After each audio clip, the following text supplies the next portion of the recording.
जय माता दी भक्तों, आज के वीडियो में आपका स्वागत है। आज के वीडियो में हम बात करेंगे दुर्गा सप्तशती के 7वें अध्याय के बारे में।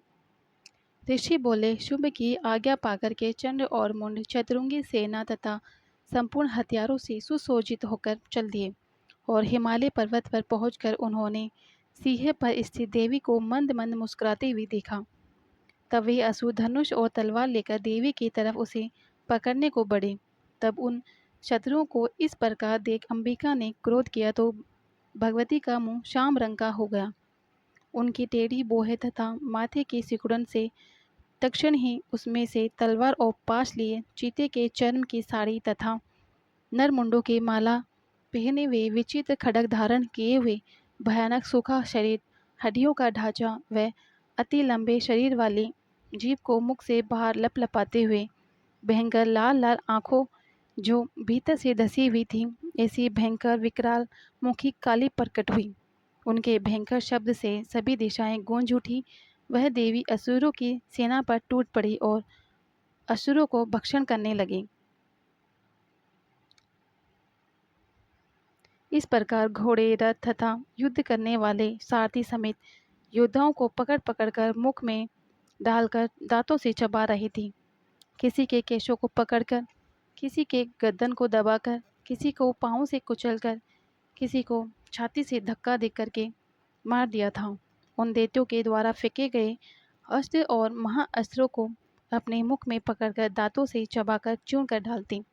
इस प्रकार दुष्ट आत्मा बड़े शरीर वाले असुरों की समस्त सेना में कितनों को तलवार से, कितनों को खटवांग से मार डाला और कुछ दैत्यों को दांतों के अग्रभार से मार डाला।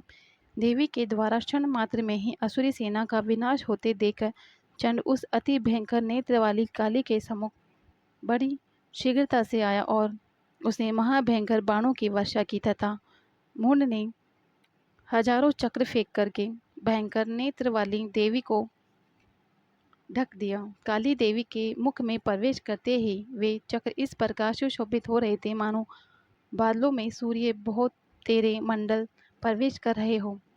तदंतर अत्यधिक क्रोधपूर्ण हो भयंकर गर्जना करते हुए काली देवी विकट अट्टहास किया। उस समय मुख में दांतों की प्रभा से अति उज्ज्वल दिखाई पड़ती थी।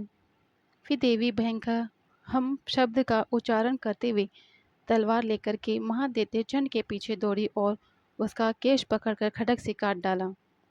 चंड को मारा देख मुंड भी देवी की तरफ दौड़ा तो क्रोध युक्त हो देवी ने उसे भी तलवार से मारकर धरती पर डाल दिया।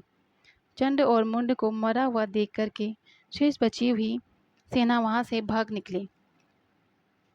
तत्पश्चात चंड और मुंड के सिर को लेकर काली देवी चंडिका देवी के समीप आई और विकट अट्टहास करते हुए बोली, महापशु असुर चंड मुंड को संग्राम में मैंने मार दिया। अब आप इस युद्ध में यज्ञ में शुंभ और निशुंभ को मारना है। ऋषि बोले, चंड और मुंड दोनों के सिरों को लाते हुए देख काली देवी से कल्याणकारिणी देवी मधुर शब्दों में बोली, हे देवी, तुम चंड और मुंड दोनों महाअसुरों को मारकर मेरे समीप लाई हो। इस कारण आप इस संसार में चामुंडा देवी के नाम से विख्यात हो जाओगी। जानकारी अच्छी लगी हो तो लाइक करें, कमेंट करें, शेयर करें।